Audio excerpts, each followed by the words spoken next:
মার কিছুদিন ধরে এই ডিশটা খেতে খুবই ইচ্ছে করছিল, তো ভাবলাম যখন রান্নাটা করছি তোমাদের সাথেও একটু শেয়ার করি। ফার্স্টে লোটে মাছগুলোকে ধুয়ে লবণ হলুদ দিয়ে ভালো করে কিছুক্ষণ ম্যারিনেট করে রেখেছিলাম।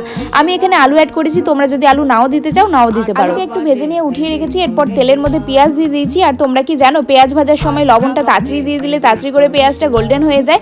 এই মাঝে আমি লবণ অ্যাড করেছিলাম, এরপর আদা রসুন কুচো করে কাটা একদম সেটাকে অ্যাড করে দিয়েছি। আর আদা রসুনের কাঁচা গন্ধ চলে গেলে অ্যাড করে দিয়েছি টমেটো আর কাঁচা লঙ্কা। এরপর বেসিক যে মশলাগুলো থাকে সেগুলো অ্যাড করে দিয়েছি, আর তার সাথে সামান্য একটু চিনি দিয়েছি যাতে কালারটা ভালো আসে। এরপর মশলাগুলো যাতে পুড়ে না যায় তার জন্য একটুখানি জল অ্যাড করেছিলাম। ভালো করে কষে গেলে আমার কাছে একটুখানি দই ছিল, তো আমি সেটাও অ্যাড করে দিয়েছিলাম। এরপর ভালো করে কষিয়ে এবার অ্যাড করে দিতে হবে মাছগুলোকে অ্যাড করে দিয়ে নাড়াচাড়া করে ঢেকে রাখতে হবে। তার সাথে আমি আলুটাও অ্যাড করে দিয়েছি। আর ফোড়নে আমি সামান্য একটু কালো জিরে অ্যাড করেছিলাম, যেটা আমি বলতে ভুলে গেছিলাম। বেশ কিছুক্ষণ রান্না করতে হবে, দেখবে অনেক জল রিলিজ করেছে। আমি কিন্তু কোনো রকম বাইরে থেকে জল অ্যাড করিনি। জল একদম শুকিয়ে গেলে আমাদের তৈরি লোটে মাছের ঝুড়ো, যেটা গরম ভাতের সাথে কিন্তু খেতে জাস্ট দারুণ লাগে।